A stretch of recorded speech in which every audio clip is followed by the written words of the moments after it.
Assalamualaikum warahmatullahi wabarakatuh. Saya Sel Gendion dengan NPM 0641200015. Dalam kesempatan kali ini, saya akan membahas sedikit tentang simulasi model SVER, susceptible, vaccinated, infected, and recovered pada kasus COVID-19. 1. Latar belakang. Program vaksinasi COVID-19 menjadi konsentrasi Organisasi Kesehatan Dunia, WHO, dan seluruh dunia. COVID-19 adalah penyakit menular yang disebabkan oleh salah satu jenis coronavirus, Severe Acute Respiratory Syndrome Coronavirus 2, SARS-CoV-2. Infeksi virus corona pertama kali ditemukan di kota Wuhan, China, pada Desember 2019, hampir pada semua negara termasuk di Indonesia. Pada Maret 2020, WHO telah menyatakan wabah COVID-19 sebagai pandemi global. Pada Oktober 2020 dilaporkan bahwa setidaknya 42 juta orang telah terinfeksi di seluruh dunia, dengan jumlah kematian lebih dari 1 juta. Dengan menerapkan strategi mitigasi yang terencana dan sistematis, beberapa negara telah berhasil menekan jumlah kasus aktif. Sebaliknya, Indonesia justru terus meningkat. Salah satu upaya yang dilakukan untuk mengurangi wabah COVID-19 adalah dengan mengembangkan vaksin dan memproduksi secara massal untuk semua negara yang terkena dampak. Vaksin merupakan zat atau substansi bibit penyakit yang dibuat dari virus yang dimatikan atau dilemahkan untuk memperoleh kekebalan efektif terhadap penyakit tertentu, agar tubuh dapat mengenal virus sebenarnya dan sistem imun dapat terlatih untuk melawan serta mengurangi pengaruh infeksi oleh organisme lain. 2. Tinjauan pustaka. Model epidemik SVER. Model epidemik dasar pertama kali diperkenalkan oleh Karl Marx pada tahun 1972, yang pada umumnya dibagi menjadi 3 kompartemen, yang disimbolkan dengan S, I, dan R. Model epidemik kemudian mengalami perkembangan. Salah satunya adalah SVER, dengan menambahkan kompartemen vaccinated yang disimbolkan dengan huruf V. Pada umumnya, model epidemik diuraikan ke dalam bentuk matematika menggunakan persamaan diferensial yang dibangun berdasarkan asumsi. Persamaan diferensial adalah persamaan yang memuat turunan dari satu atau lebih variabel tak bebas terhadap satu atau lebih variabel bebas. Menurut turunan fungsi variabel bebas, persamaan diferensial dibagi menjadi 2. 1. Persamaan diferensial biasa. 2. Persamaan diferensial parsial. Titik keseimbangan atau titik equilibrium merupakan titik tetap yang tidak berubah terhadap waktu. Secara sistematis, titik X bar elemen bilangan real disebut titik equilibrium. Bilangan reproduksi dasar. Bilangan reproduksi dasar adalah bilangan yang menanyakan jumlah orang yang rentan dapat menderita penyakit yang disebabkan oleh satu orang terinfeksi. Angka reproduksi dasar ditandai dengan R0, dengan beberapa kondisi yang mungkin, yaitu jika R0 kurang dari 1, maka laju pertumbuhan penyakit akan semakin menurun. Jika R0 sama dengan 1, maka penyebaran penyakit tetap.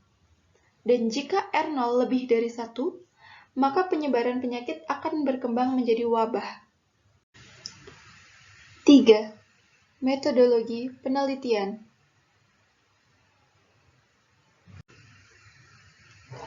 Untuk jenis penelitian yang digunakan pada penelitian ini adalah penelitian terapan.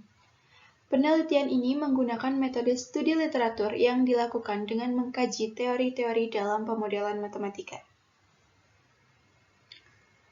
Untuk jenis dan sumber data, Jenis dan sumber data yang dipakai dalam penelitian ini merupakan data sekunder yang berdasarkan sumber dari Dinas Kesehatan Provinsi Sulawesi Selatan dari tahun 2021. Teknik analisis data. Adapun teknik analisis data yang akan dilakukan dalam penelitian ini adalah 1. Membangun model SVER untuk penyebaran COVID-19. Langkah awal untuk membangun model yaitu membentuk asumsi dasar penelitian. Kemudian menentukan model SVER dengan memperhatikan diagram alur yang telah dibuat. 2. Menganalisis model SVER untuk penyebaran COVID-19. Yang pertama, menentukan titik tetap model SVER. Selanjutnya, menentukan tipe kestabilan titik yang berdasar nilai Eigen. Lalu, menentukan bilangan reproduksi dasar. Yang ketiga, mengimplementasikan hasil simulasi untuk penyebaran COVID-19 dengan bantuan software Maple. Langkah yang pertama dengan mengumpulkan data COVID-19 yang didapat dari Dinas Kesehatan Provinsi Sulawesi Selatan. Kedua, menginput data-data COVID-19 yang didapat dari Dinas Kesehatan Provinsi Sulawesi Selatan. Ketiga, menginput hasil analisis model ke dalam software. Keempat, menganalisis hasil simulasi. Dan yang kelima, menarik kesimpulan. 4. Hasil dan pembahasan. Membangun model SVER berdasarkan keempat kelas yaitu susceptible, vaccinated, infected, dan recovered akan dibentuk sebuah model dengan asumsi sebagai berikut. 1. Terdapat kelahiran dan kematian dalam suatu populasi. 2. Populasi penduduk terbuka tetapi tidak dipengaruhi imigrasi. 3. Kompartemen recovered di sini merupakan gabungan dari individu sembuh dan kebal terhadap penyakit COVID-19. 4. Setiap individu yang terdeteksi akan menjadi terinfeksi. 5. Masa inkubasi COVID-19 rata-rata 5-6 hari dari range 1-14 hari. 6. Jika terinfeksi dapat mengakibatkan kematian. 7. Setiap individu yang telah divaksin akan memperoleh kekebalan. Berdasarkan asumsi-asumsi yang ada, maka diperoleh diagram model SVER untuk epidemi COVID-19 dan model matematika sebagai berikut. Variabel dan parameter. S untuk jumlah individu yang rentan, V untuk jumlah individu yang telah divaksinasi, I untuk jumlah individu yang terinfeksi, R untuk jumlah individu yang telah sembuh, alpha untuk laju perpindahan dari individu terinfeksi menjadi individu sembuh, delta adalah laju perpindahan dari individu yang telah melakukan vaksinasi menjadi individu sembuh, mu untuk laju kematian alami atau laju kelahiran, pro untuk laju perpindahan dari individu susceptible menjadi individu yang telah melakukan vaksinasi, gamma untuk laju kematian akibat COVID-19, omega untuk laju perpindahan individu yang telah divaksinasi ke individu yang terinfeksi.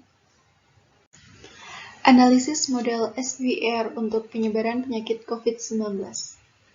Untuk menentukan titik equilibrium model SVER epidemi penyakit COVID-19, dari model matematika yang dihasilkan harus sama dengan 0, agar memiliki bentuk ds per dt sama dengan 0, dv per dt sama dengan 0, di per dt sama dengan 0, dan dr per dt sama dengan 0. Kemudian, terdapat dua titik keseimbangan, yaitu titik keseimbangan bebas penyakit yang dinotasikan dengan E0, dan titik keseimbangan endemik yang dinotasikan dengan E1. Titik keseimbangan bebas penyakit diperoleh dengan mengasumsikan I sama dengan 0, yang berarti tidak ada individu yang terinfeksi dan menularkan penyakit.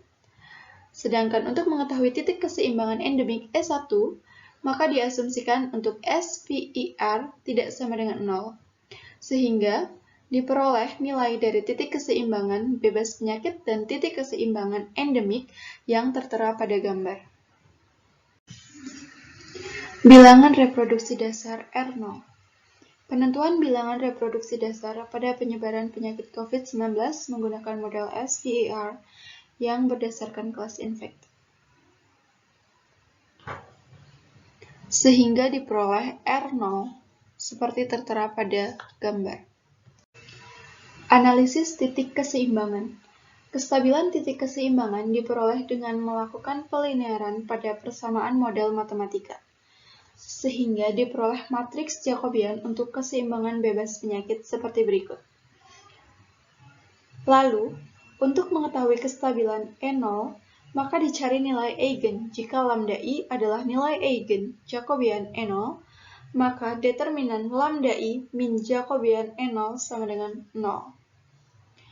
Dengan menggunakan metode ekspansi kofaktor diperoleh nilai eigen lambda 1, lambda 2, lambda 3, dan lambda 4 bernilai negatif, sehingga titik keseimbangan bebas penyakit bersifat stabil. Selanjutnya, untuk menentukan kestabilan titik keseimbangan endemik dengan cara yang sama dengan titik keseimbangan bebas penyakit, sehingga diperoleh polinomial order 4 dan semua nilai eigen bernilai negatif, sehingga titik keseimbangan endemik bersifat stabil. Selanjutnya ada simulasi model. Diketahui nilai awal untuk setiap variabel sebagai berikut. Selanjutnya diketahui untuk nilai parameter seperti tertera pada gambar. Berdasarkan nilai parameter dan nilai awal, maka diperoleh nilai R0 sama dengan 0,232212128, yang mana kurang dari 1. Angka ini menunjukkan bahwa penyakit COVID-19 tersebut akan terus berkurang, diikuti dengan penurunan pertumbuhan jumlah kasus.